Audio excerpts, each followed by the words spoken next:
So let me introduce Adilakshmi for our audience.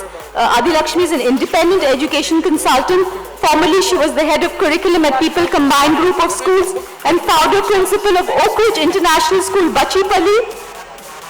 Moreover, she was also principal of Bharati Vidyalaya College of Education affiliated with Osmania University, Hyderabad. This offers postgraduate programs in early childhood education. And she's extensively trained in the Montessori and Waldorf education systems. She was one of the first IB consultants and workshop leaders, Adilakshmi. And she's conducted workshops in schools in Australia, China, Singapore, Kathmandu, Indonesia, Jakarta, Malaysia, Vietnam, Colombo, Dhaka. Wow. Warm welcome to you, Adilakshmi. Very impressive curriculum vitae. Can you take over? Indeed. My throat is hurting. Take over. How practical is it to implement NCF 2020's Teach Only in Mother Tongue directive? That's what we're going to discuss with her. Dilip, I request you to ask her. Yes. This mother tongue, unfortunately, the country... get her a mic, please. Handheld.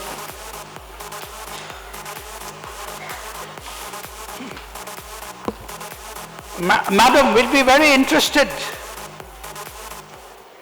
We'd be very interested in this directive or this in the early, the NEP about mother tongue. This argument has been going on for the last 50 years. Yes. And there's a Supreme Court judgment in the year 2014, I think, which came from Karnataka, which said parents are the best judges of medium of instruction. In spite of that, again the NEP has stressed that you should do education, early childhood, foundational year in the mother tongue. And as you saw this morning, what is the mother tongue is a big problem in India. So we'd be very interested in your views. What do you have to say about that particular recommendation in NEP 2020? Yeah, sure.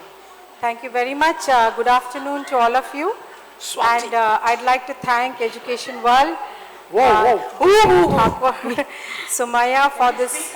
Can you speak up a bit? Yes. I'd like to thank EducationWorld for inviting me to this wonderful session.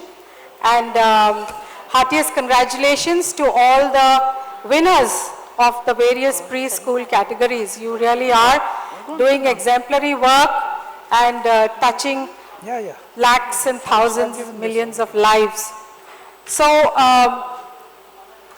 it's really very heartening to see that preschool is now recorded under the formal education program. When we look at the new education policy that has been released in 2020, bringing preschool under formal education, which is a wonderful move that has been taken.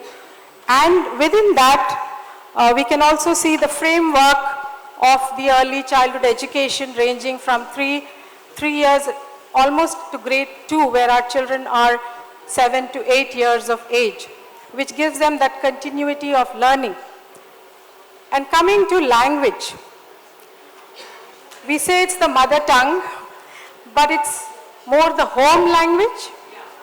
It's the home language, it's the family language, it's the community language. And this is what the child hears initially. It's complex, more so complex in India, given that we have 22 recognized languages and several dialects, local ways of speaking. So you have, like it was mentioned this morning, that sometimes you have the father has one language, family language, the mother may have a different one, which also means that grandparents then speak different languages. So it is a fairly complex situation. And even if we look at schools where, the Anganwadis, Balwadis, if they're set up for migrant workers, then you have combination of languages within those schools also. So there isn't one solution for this. What is very heartening is the way it's now recognized that multilingualism is something we need to celebrate. It's something that has been a very strong point in the Indian context, is that we are a multilingual, multicultural society. And what we've been doing over the years is we are whitewashing that and not giving the local languages, the regional languages, enough respect that they deserve in our system of education as we go forward. So now what the NEP has done has brought this to the forefront and looking at how this can be celebrated and how it can be enhanced through the ways in which we bring them into the school processes. No, but my question to you was that the Supreme Court is now, after a lot of litigation, they've said the parents must choose the... Yeah. So why is again the policy flogging a dead horse and again saying no mother tongue? So we are going back and forth, back and forth, back and forth. So what is your opinion? Should it be, we listen to the Supreme Court or should we listen to the NEP? So we need to look at the prospect of what the parents are looking for. Why are they looking at a single language education? When we say English as the medium of instruction or regional language as the medium of instruction, the parents have the right to choose the child's education, but do parents always know what is right for their child?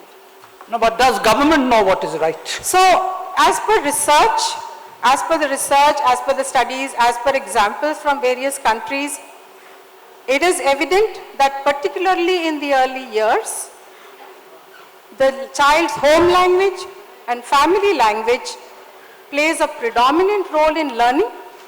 What is the child hearing at home? Because listening leads to speaking and reading leads to writing. So what kind of language is the child listening at home and building a vocabulary? And then when we speak about play-based learning, activity-based learning, then those activities are all done through the language that the child is most comfortable in. And so if we promote trans-languaging and multilingualism in the classroom, it's a balance. I won't say either or. You know, if we say either or, we are throwing the baby away with the bathwater. No, but in a country where you have like 1,200 languages, you have to choose one, right? And everybody knows, and like we are all standing here speaking in English, if I couldn't communicate with you if I hadn't learnt in English, right?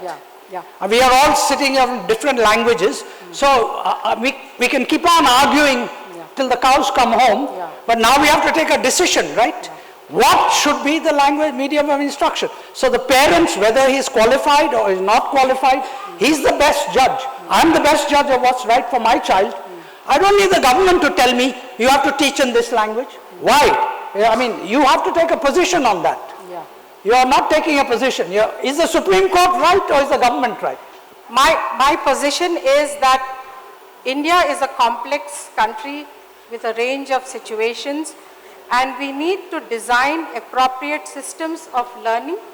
If we force the teaching in one language, which is not the language that the child is speaking at home, then the child's learning is restricted, the language acquisition skills are harmed and hampered in some way. No, that's all very well known, madam. That's all very well known, right? Everybody knows that is better. But now we are in a situation where there are so many languages, and English is the language of the courts, it's the language of parliament, it's the language of business. So let's assume all the languages are bad, okay, not good for the child. But which is the best of a bad lot? That's the position. That's my question. Yeah, so there is no exclusivity in the language profile as per the education policy. What they have said is that the home language is the best language to start in the early years, and children transition to other languages in the middle and high school. So you recommend that, you know, in early childhood education you should have bilingual instruction, at least yes. 2 languages, maybe, you know, the home language and maybe English, so they're better prepared for primary education. Is that what you recommend? Bilingualism and also trans-languaging, which is the way in which it can be done. What, also what, sorry? Trans-languaging. Trans-languages. Okay. And how do you think so, you know, this can be done, given the teacher profile and that we need, you know, extensive teacher training for teachers to be able to do a bilingual thing? How do we do that? If you can get some of your ideas on that. So this is what, one is the school profile of the language that is created, and teachers taking support of parents, peers, and also technology. Okay.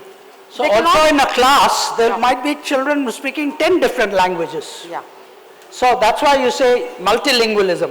But then the teacher may not know 4 languages No, of that yes. language. no. So there's all kinds of problems. Yeah. So I'm asking you, again, is the Supreme Court right or is the government right? What's your opinion? My opinion is that the parents have the right. Parents, so Yeah. you say Supreme Court is right. Because Yeah. Supreme Court says the parents have the right. Yes. In So fact, Supreme Court... that's what's wrong with the policy this time. No, the policy is quite clear in giving a choice. Wherever possible. They use the word wherever possible. No. Yeah. What is wherever possible? To use mother language wherever possible. Oh, okay. Yeah. So,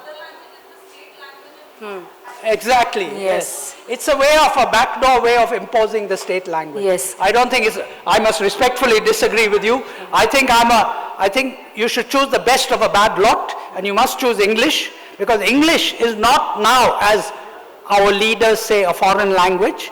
I would advise you to spell English with I-N-G-L-I-S-H. It's an Indian language. It's the only language that will unite the country. And there are some people in government and others, the language chauvinists, they want to impose Hindi on everybody. That's not a good thing for India's unity. It's not a good thing for India's progress and development. Anyway, Yes. I of course bow to you as an educationist, so I've given my 2 bits. Yeah, thank you anything very much. Yes, we are going to take some questions from the Any floor. Yes. If there are any questions from the floor. observations? Yes, Anuradha, can you pose a question to, can we get a mic to Anuradha, please?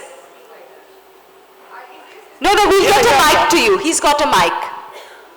Yes. Well, not a really question, but I'll just like to give an input. If a parent at the initial stage is given a choice of a medium of a school, so if as a parent, if I want to choose a Hindi medium school for my child, then I put my child in a Hindi medium. But if I've chosen an English medium school, then I must look at the teacher teaching the communication of English language. Because at home, I am doing that bit for Hindi. That's equally important if my mother tongue is Hindi. Exactly, Because it's a very easy way for the teacher and that little child who's beginning to learn to use that common language. And if I get into Hindi or any other language, then actually I'll end up not teaching the English language. And you don't have to always, sometimes we have to use the language that the child understands. But I feel that if there are actions, I'm sure people would know that there are actions, there are examples, your body language, which actually tells you, even without speaking the other language, but carrying on speaking in the language that you actually want to teach the child. So that's my take. Yes. That one has to insist on that communication of the language that we want to teach. No, that's a very good point. You're saying that the parent can now decide, I want English, or I want Hindi, or I want Tamil, or whatever. And that's the way it should be. But that's not what the national policy says. It says it should be taught. I think they say it's compulsory. No, it says wherever possible. No, but it's compulsory that you must teach in the mother tongue. And if I can just elaborate on the Yes. reason for that. So the point is that when we say that my child is learning English in school and Hindi at home, then that is where we have created that difference between, what is happening in school and what is happening in home. Whereas in the early childhood stage, learning is a continuous process. The child learns at home, it continues in the school, and it comes back. So when a child is learning in a particular language at school, we want some of that learning to be applied at home. And that is quite difficult if the child is not able to convey that in the language that people are comfortable at home. So which is why there has to be the combination of language so that the family is deprived of the learning process that's going on in school. Which is why a lot of the learning becomes rote.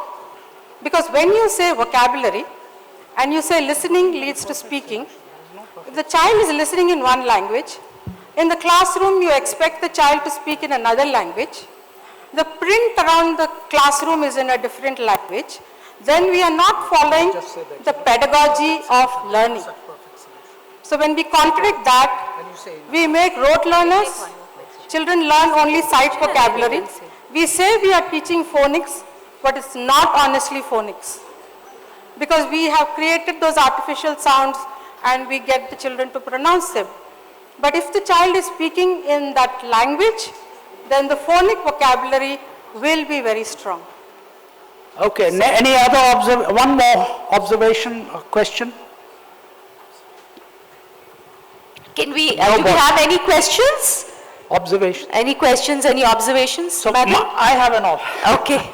She has. Let's go to her. Yes. Yeah. Can you please hand her the mic, the lady wearing Stand the... up, madam. Stand Stand up. up, so you can be seen. Yeah. Yes. Please, her a mic. mic, please. Yes, madam. Hello? Yes. Actually, when the child born, from then onwards, we cannot expose multiple language because the child should start speaking. By the time if child will not speak, they will get confused. Now that problem we are facing in the play school, some children, they are adopting the foreign language or cartoon language. So we can do once the child will start communicating at least the basic command. After that, any language, multiple language, everything is fine for the child, but not in the beginning level. Okay, so you know better than the learned judges of the Supreme Court who examine this very carefully. I put my opinion, nothing more than that. Because as a play schooler, we are facing that issue. Some children are coming and speaking in a different mode and seem like a cartoon character. So parent also not able to understand. Yeah, sometimes. let Adi take that question. No, madam, I want to just say, you're giving the perfect solution, okay?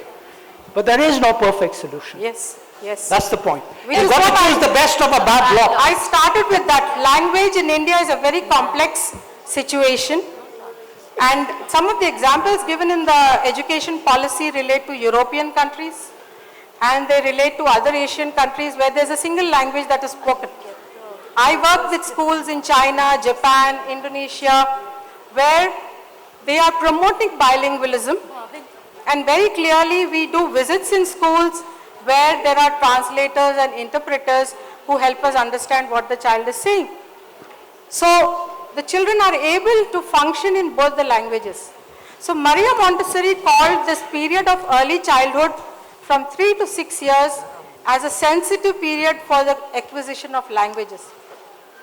And so children can pick up these languages as they are spoken in home and community. And just to see the connection of listening leads to speaking. But as you said, media plays a role in the language that the children are acquiring. Family plays a role, community plays a role, and now they also have technology. So that's again an education of the parents. We have to constantly educate them that these are the various opportunities you have to give children. Thank you so much, Adilakshmi. I know this is a very, difficult and complex issue. There are no easy answers, but we have to, give parents, I think, they know best for their children. We have to give them the, right to decide for their children, which I think we all agree on that fundamental principle. Thank you very much. Thank you. Just one last thing is that English is an aspirational language for everybody, and that's what we want to develop. So as we go through this policy, it will lead to that acquisition as well. So thank you very much for... Thank you so much. Thank you.